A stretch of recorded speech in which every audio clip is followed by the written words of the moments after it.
mas madali ko yung yung bawal yung water closet ikabit kaysa dito. Kasi ito minsan hindi sukat. Minsan kasi yung hirapan ako dito sa shower ito magkabit. Papakita ko sa inyo mga katubo. Ito yung sinasabi ko sa inyo mga katubo. Ayan o. Ayan. Hindi siya hindi siya diretso. Yun po. Ito yung isa.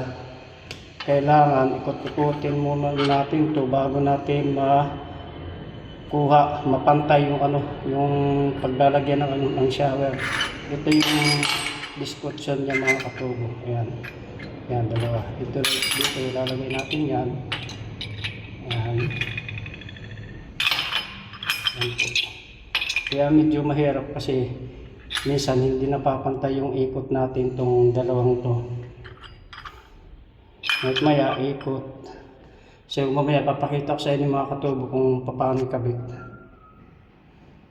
Ganito yan mga katubo. Ayan.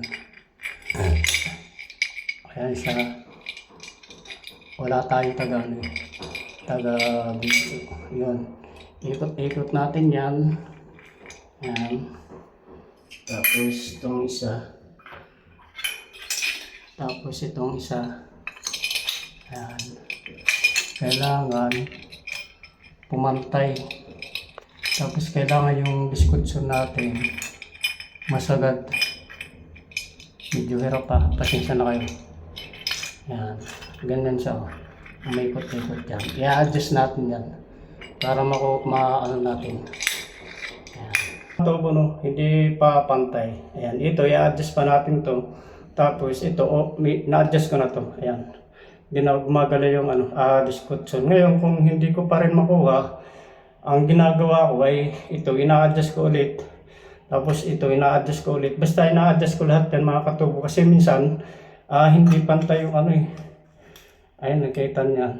Yung iba kasi sagad na, kagaya nito, medyo sagad na itong discussion na to. Mayuyupi yung discussion. So, i-adjust pa natin to. Hindi ko may papakita sa inyo kasi wala tayong taga-video mga katubo. Ganito na itong mga katubo, no? Ayan. Matibay na siya. Hindi ko muna ito lalagyan ng shower kasi pakyawan tayo mga katubo. Ang ginagawa ko, nilalagay ko muna to, mga to. Yung pagkakabitan ko sa mga CR. Ito muna kasi yung pagkabit naman ng ng shower, madali lang yan. Tapos meron ako dito babarinahan ko to rito para do sa sa ulo ng shower. So, ito lang muna yung kinakabit ko.